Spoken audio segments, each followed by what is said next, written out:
Warning, what you're about to hear may contain mature language, adult situations, and depictions of graphic violence. Listener discretion is advised.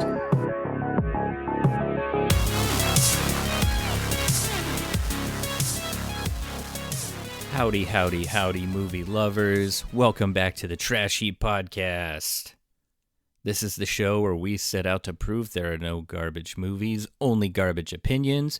It's me, Keith. I'm your host this week. Elliot is out at the time of this recording, in Lake Havasu, Arizona, enjoying some beautiful sunny weather and some much-needed rest. Let's all wish him a good time and a speedy return. In the meantime, you're going to get to enjoy a very special episode of the Trash Heap. This time, we're going to be doing a call-in format. I'm going to be taking your calls, getting your opinions on a movie, and answering those questions and seeing what shakes out. So get ready. We're taking a little trip back through time to the magical year of 1991. Imagine for a second, if you will, the Super Nintendo Entertainment System has just been released. Pogs are the top-selling toy of the holiday season, and Nirvana has just released its album Nevermind and changed music forever. In addition to that, a very special movie came out. A sequel to the original Child's Play, Child's Play 3. In which we see young Andy Barkley, the survivor and young boy from the first Child's Play, entered into a military academy for wayward children. After a series of botched trips through the foster home system, he's shipped off to military school. And not too long after that, a new run of Good Guy dolls has just come off the assembly line.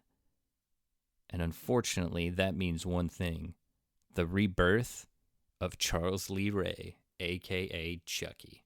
Now, just in case you've been living under a rock and aren't familiar with the Child's Play series, Charles Lee Ray is a serial killer played by Brad Dourif, who, through the use of voodoo, enters the body of a good guy doll. And then his ultimate goal becomes, eventually, immortality by performing the ritual again to enter the body of a young boy in the form of Andy Barkley, the new owner of the good guy doll. And this sets off a series of calamitous adventures between the two. But don't take my word for it. Here's the trailer, wimps. Left, left, left, right, left. Welcome to Hell on Earth. You are without a doubt the most pathetic thing I have ever seen. Strict discipline. Does this look like a gun to you, Barkley? It's a rifle. Next. Rigid dress codes. Presto, you're bald. Get those weapons in the air. I want to see them high. And grueling drills. It couldn't possibly get any worse. Wrong again, wimp. Chucky's back. A few years have passed. No, your dad, he killed you. I'm new and improved. At Kent, we take bedwetters and turn them into men. Andy, how you've grown. And this time, I really gotta get out of this body. he's looking for a new recruit. I got some fresh meat lined up and I'm not gonna let you spoil it. Now, Just think, Chucky's gonna be a bro.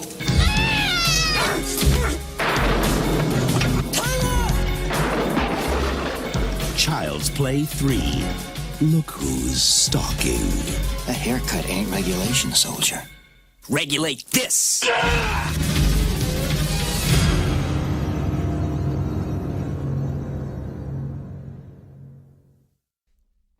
Holy crap, what a trailer. I can honestly say Child's Play 3 is my favorite in the entire series, and it's some of the most fun you'll have watching a young boy and a doll with a man's voice fight to the death. So definitely check it out if you haven't already. And hey, let's quit screwing around and let's take some calls. All right, Buddy from Gig Harbor, you are the first caller ever on the trash heap. Go. I was watching the scene with the old man, all the toys and looked like his loft or office. Who's ever slipped on marbles? Buddy, how many kids do you have? I got 2 kids. So obviously a seasoned pro. Never in my life have I ever slipped on marbles and fell on my back. Buddy, I want to thank you very much for the call and for being our very first caller on the trash heap. Thanks, Heap. Well, there are no second chances and there are no do-overs, so that is it. That is the monumental first ever call-in question on the Trash Heap podcast. Why did the old man slip on marbles in Child's Play 3? I can honestly say that is a new low for the show. But, Buddy, I am going to answer your question. The reason that PlayPal's CEO, Mr. Sullivan, slips on those marbles is twofold. 1, he's been drinking. 2, he's old.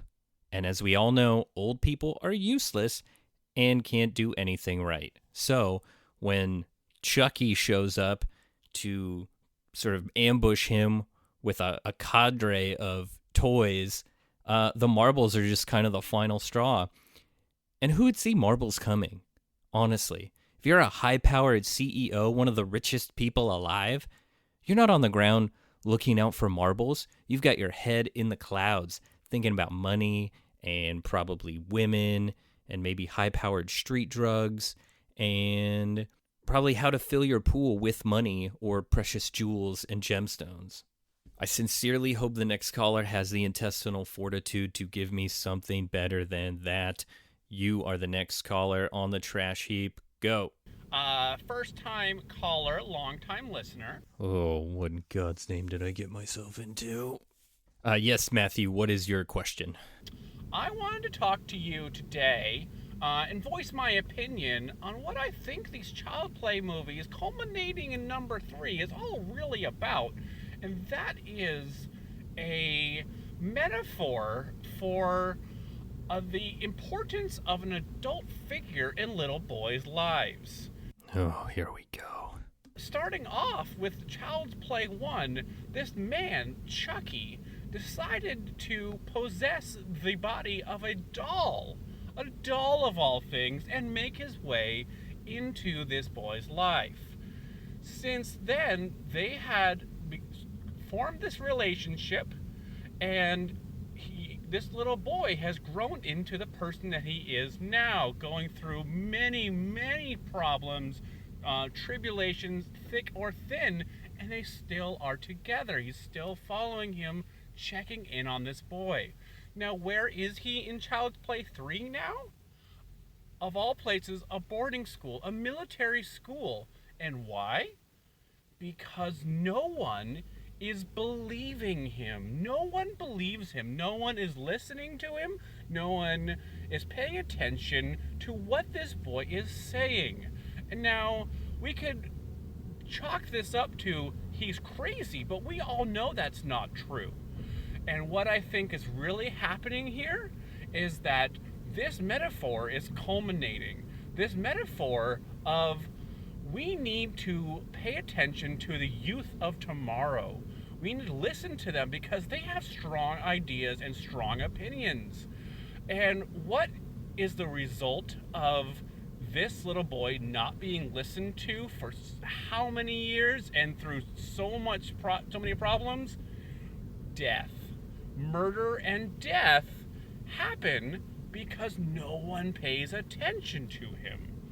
Matthew, I'm going to need you to get to your question as quickly as possible. Can you even hear me? What would happen if someone just lent him an ear?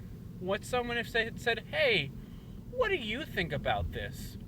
I bet a lot would be solved. I think Chucky is a positive, an important part of this little boy's life, and it is and will let him grow into a strong leader of tomorrow. I just wanted to know if you had any thoughts about this, and All right, Matthew, let's go ahead and stop you right there. I think you've said quite enough. And I do have opinions about this. But first, I want to thank you very much for that lengthy question. Thank you very much. You guys are doing a great job. Let the trash roll. Matthew. Thanks a lot. Hang up the phone. Hang up the phone, Matthew. All right, when I find out who is screening these calls, heads are going to roll. Am I on some kind of prank show or something? What the frick is going on here? Elliot, if you're listening to this, get back here now. I need your help. We're going to crack some skulls. Now, to answer Matthew's question, yes, I do think that Charles Lee Ray, Chucky, is a tremendous father figure to young Andy, going so far as to teach him to be a survivor, teach him how to deal with the many trials and tribulations of life, despite repeated murder attempts, despite many attempts to possess his body and live inside of him. But through their contentious relationship, their little back and forth through the years, Andy is able to grow into a resilient young man, capable of tackling just about anything that life throws at him. So yes, I think that everyone should have a killer doll in their life in order to teach them what it means to grow, to thrive, and to live your best life and find the best version of yourself. But when it comes to horror father figures, you talk about Jason Voorhees, Freddy Krueger, the Candyman, Pinhead, the Tall Man, Ghostface, Pumpkinhead, even the stepfather. None of them stack up quite like Chucky. He's the most qualified dad in horror history. Changed my mind. Now, before we get into the third and final call of the show, we're going to take a little break.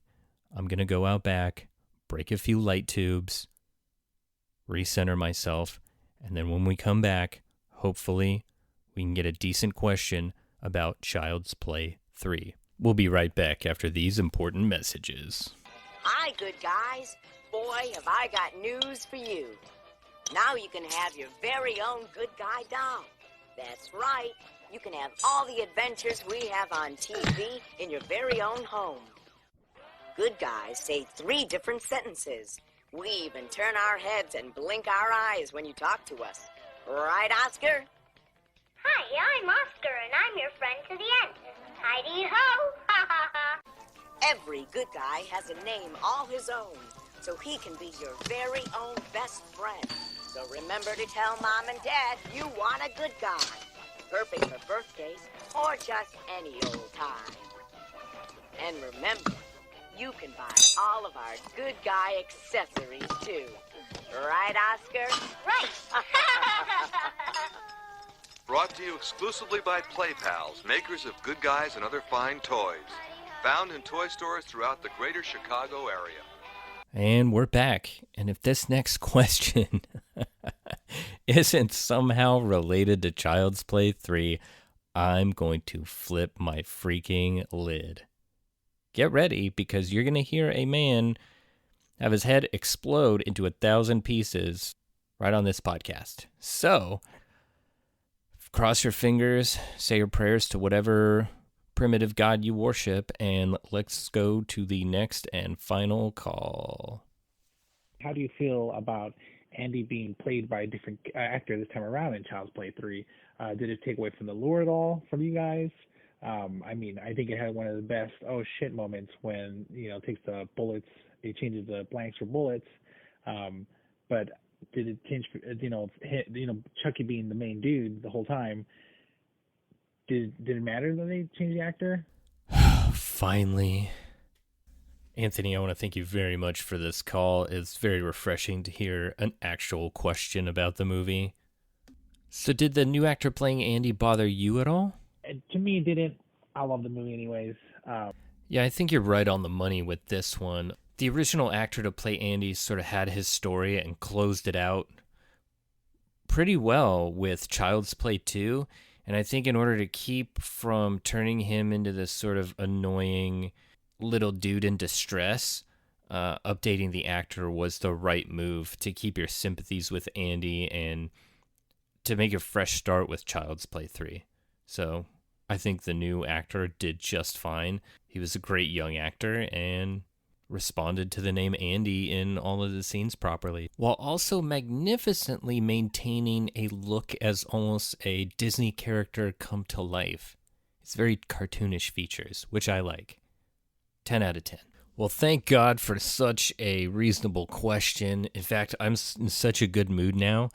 I think we're going to take another question if there's anybody left on the line. Anybody? Hello? Hey, Keith, it's Elliot. What? Elliot Greenman, your co-host. I know who you are, but where are you? Oh, well, actually, I'm on vacation right now. That's what I thought. But why does it sound like you're here in the studio? I'm calling you all the way from Sunny Lake, Havasu, Arizona. Have a what? What's going on around here? Well, I'm just calling to see how the call-in show's going. The call-in show? You want to know how the call-in show is going? I'll tell you how the call-in show is going. I am never doing this idiotic call-in show format ever again in my entire life. And I'll tell you something else, Mr. Elliot Greenman, on your fake little vacation. If I find out that you're behind any of these shenanigans, we're going to have a big problem. Do you hear me? Are you listening? And that about wraps it up on Child's Play 3. Hopefully this is our first and last call-in special ever. And until next time, I guess the dumpster's closed or whatever. Elliot, I'm gonna catch you. So you a call-in special.